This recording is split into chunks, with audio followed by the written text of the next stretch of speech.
तिमीलाई विवाहित पतिको रूपमा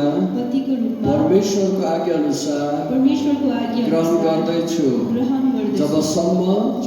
मृत्युले हामी दुवैलाई अलग गर्दैन तबसम्म सँगै बस्न सँगै हिँड्न न सुखमा होस् चाहे दुःखमा होस् धनमा होस् या गरिबीपनमा होस्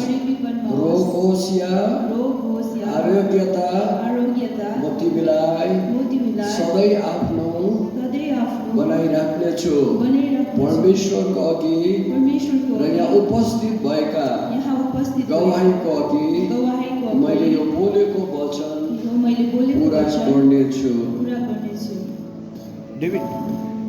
म यो औँठी भन्नुहोस् म यो औँठी हाम्रो विवाहको चिनो स्वरूप परमेश्वर पिता पुत्र पवित्र आत्माको नाउँमा तिमीलाई दिँदैछु।